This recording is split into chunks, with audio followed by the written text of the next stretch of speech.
અરવલ્લીમાં પ્રથમવાર અતિરુદ્ર મહાયજ્ઞનો પ્રારંભ કરવામાં આવ્યો। અરવલ્લી જિલ્લામાં પ્રથમવાર અતિરુદ્ર મહાયજ્ઞનો પ્રારંભ કરવામાં આવ્યો છે। તેમાં દેશના અલગ અલગ રાજ્યોમાંથી પંડિતો આવ્યા છે। તેમના સાનિધ્યમાં આ મહાયજ્ઞનો લાભો લેવા માટે જિલ્લાના વિવિધ વિસ્તારોમાંથી લોકો પહોંચી રહ્યા છે। મહાદેવનો મોટામાં મોટો યજ્ઞ એટલે અતિરુદ્ર, જેનું આયોજન મોડાસામાં કરવામાં આવ્યું છે। 11 ડિસેમ્બરથી શરૂ થયેલા યજ્ઞની આજે પૂર્ણાહુતિ થશે। અતિરુદ્ર મહાયજ્ઞથી ભગવાન શિવને પ્રસન્ન કરવામાં આવે છે। શિવજીને સકારાત્મક ઉર્જાનો વિકાસ કરવાની અને પ્રાર્થના કરવાની આ એક સનાતનની ધાર્મિક પદ્ધતિ છે। એકવાર દર્શન કરવાથી અલૌકિક શક્તિના દર્શન થતા હોય છે।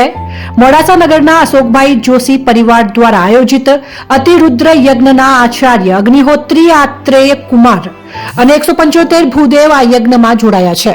દર્શનાર્થીઓ યજ્ઞ કુટીરની પ્રદક્ષિણા ફરીને ભગવાન શિવની પૂજા કરતા પણ નજરે પડ્યા હતા।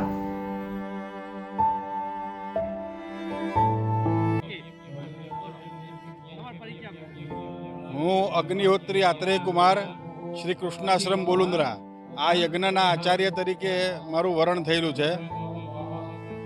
અતિરુદ્ર યજ્ઞ 11 લઘુરુદ્ર કરીએ ત્યારે એક મહારુદ્ર થાય, એવા 11 મહારુદ્ર થાય ત્યારે એક અતિરુદ્ર યજ્ઞ થાય। આ મોડાસાના શ્રી અશોકભાઈ જોશીના મુખ્ય યજમાન પદે આ યજ્ઞ થઈ રહ્યો છે। માક્ષર મહિનો ચાલી રહ્યો છે। માક્ષર સુદ 11થી પૂર્ણિમા સુધી 5 દિવસનો આ યજ્ઞ છે।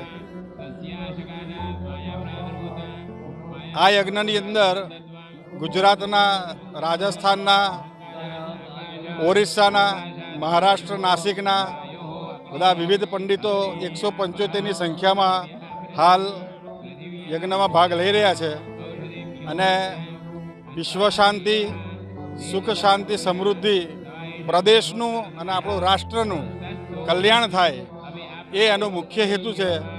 અને જે મુખ્ય યજમાન શ્રી અશોકભાઈ છે તેમનું અને તેમના પરિવારજનોનું જે કોઈ મનોકામના પૂર્ણ થાય એ હેતુથી આ યજ્ઞ અત્યારે થઈ રહ્યો છે।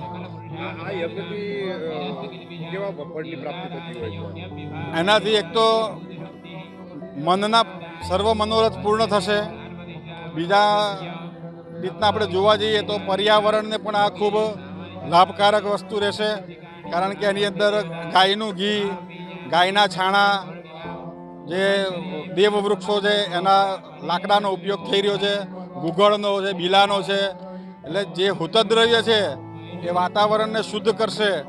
અને આ સાબરકાંઠા મંડળની અંદર લગભગ પહેલી વખત જ આટલા મોટા પાયે અતિરુદ્ર યજ્ઞનું આયોજન થઈ રહ્યું છે અને આ જગ્યાથી માંડીને 100 કિલોમીટરનો જેટલો એરિયા છે એની અંદર વાતાવરણની એકદમ શુદ્ધિ થશે અને એના સદપ્રભાવથી લોકોનું આરોગ્ય સારું રહેશે, એ આનો મુખ્ય હેતુ છે।